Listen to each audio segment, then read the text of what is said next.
what are we going to do with all of these great ideas that we've just generated? Let's make some books. Books don't have to be an intense, crazy, huge thing that we make. They can actually be really small and fit in your pocket and fun. I have a whole collection of books that I've made and other people have made. You may have encountered something called a hot dog book or an origami book, which is where you have one piece of paper that you fold and cut and then turn into a book. Just going to very quickly show you how to make a hot dog book. So you do a long thin fold, unfold it, corner to corner, get that crease nice and sharp.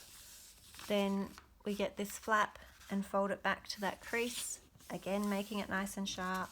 Flip it, fold it back, get that crease nice and sharp, turn it over, check that you've got a M for mountain, or more importantly a W for wonderful, because you are all wonderful for hanging in there with this wacky PD. Get your scissors and cut just down to the center fold. Hand on each side, make it talk, wah, wah, wah. Pull it apart so that you get a star. Bring those flaps towards you, give it a press. Wrap that one around, give it a press. Hey presto, we've got our book ready for our koala, wombat, cupcake, haunted house story. These are fantastic because not only are they easy to make and you can just keep making and making and making them for as many ideas as you have, you can reopen them and photocopy them and then get the kids to refold them and then put them together in a little classroom library. So you can see this one here is a photocopy that was taken at a festival. This is a book that I made using collage. So it's a little wordless book. Visual narratives don't have to have words. This book is all about the sky and I made it with my friend Susan. So just very simply laying down different types of skies with different materials, foil and lace and bubble wrap and cellophane and tissue paper. And as we were making this, we were having a chat about the different types of skies. And this is where the tell me more phrase is wonderful. You know, tell me about the biggest rainbow you ever saw. Who were you with? What were you doing? What do you think's at the end of the rainbow? Let's talk about the moon. Isn't the moon magical? Do you think anyone lives on the moon? Tell me more. So from a very simple concept, pictures about the sky, you can pull lots of conversations and stories. Here you can see the more 3D version. This is the original, not the photocopy. So it's really nice and textural.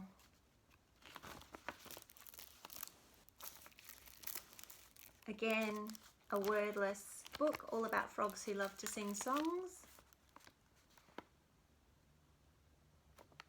Wonderful, wonderful technique for all ages collage because there's not the barrier to feeling like you can't make something.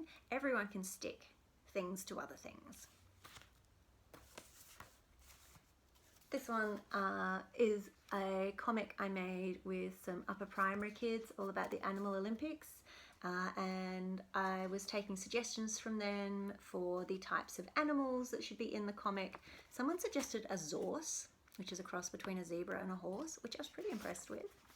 And then we had to choose an Olympic sport and we chose rhythmic gymnastics, and of course the zorse won the gold.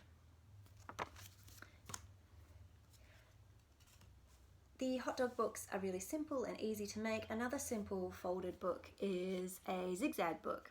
So this is one that I made called I Don't Want to Go to Bed. And it's a concertina, but I've folded up the bottom edge so that there's a pocket. And in my case, I've put little characters in there. So I don't want to go to bed because I need to know who won the Tour de France. I don't want to go to bed because there's a monster in it. I don't want to go to bed because I don't want to miss the asteroid show. I don't want to go to bed because I'm lonely. Just one more good night hug. When I did this with upper primary, we had a couple of students who decided to create little letters in little envelopes to put inside their pockets. That was really beautiful and really heartfelt. Simpler version of a little concertina book. This one's made on cardboard, and in this case what I did was I had printed out some clip art for the kids, and it's a classic story. Who ate the cookie? Have you seen my cookie? Asked Joe. Nope. Joe asked Bob the rat if he had seen the cookie. Nope, I've been at the skate park all day, said Bob. Maybe Kim Chicken has seen it. Sorry, I've been laying eggs all day. It isn't here. Who ate the cookie? Robots don't eat cookies. And Ned the kitten was feeling very sad. Who ate the cookie? I'm sorry. Oh, I ate your cookie, but I made you a new one. So you could make this as long as you want. It could have as many characters as you want. You could do collage, drawing, painting, all kinds of things. The cardboard is really sturdy to the point that it's actually survived being accidentally dunked in a cup of my tea. Hopefully that gives you some idea of where you could go with these story ideas. I think the joy of making books is something that's really, really special. And if you were feeling really excited, you could even make miniature books. So here I've got a matchbox that I've covered, and inside I have a collection of mini books, and these are easy. You just cut up little bits of paper and fold them in half. So here's a little joke book that a kid gave me, which I absolutely treasure. It's about what is the Loch Ness Monster, where does it live. There's all kinds of interesting facts in here. This one is a modern classic. It's The Little Book of Farts, all about the quest to find out who farted. I'm a very classy artist, very classy illustrator. The Tiny Book of Tiny Things.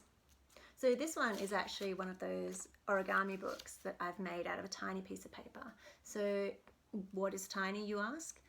Bugs are tiny and gross. Poo for dinner, yay! So a mix of collage and drawing for this project. Hundreds and thousands are tiny and yum. I want to be on fairy bread. Put me on a cake. I'm upside down. My brother's brain is the tiniest thing in the universe.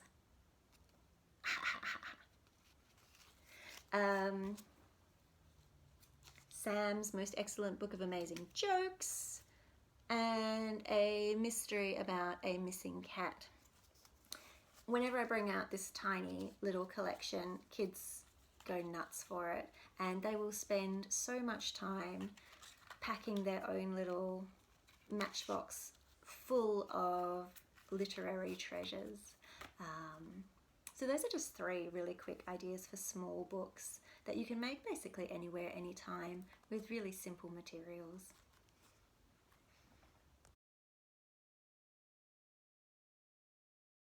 So for this story, we've got 3 spreads. So a spread is when 2 pages are next to each other. 1, 2, 3.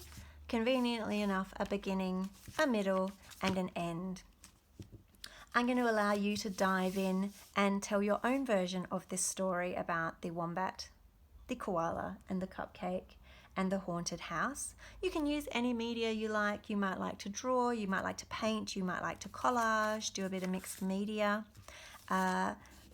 Please tag me in a photograph if you complete this little exercise. I would love to see your amazing interpretations of what happens to these 3 characters in the haunted house when there is a big storm. You may recall from the beginning of PD, I said that the storm was caused by a giant crying. Your storm can be caused by anything. I'm not going to hold you to that. Good luck with your story making, everyone.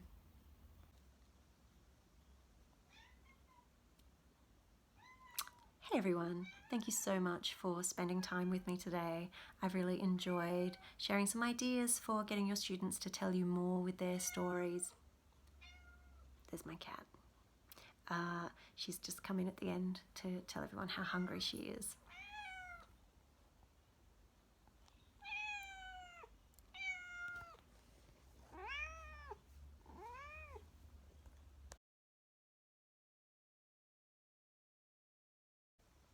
Hey everyone, thank you so much for making art with me today.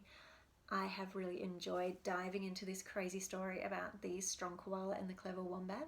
I hope you spend more time this year making wonderful stories and encouraging the children in your work and your lives to tell you more. Have an awesome, awesome year, everyone.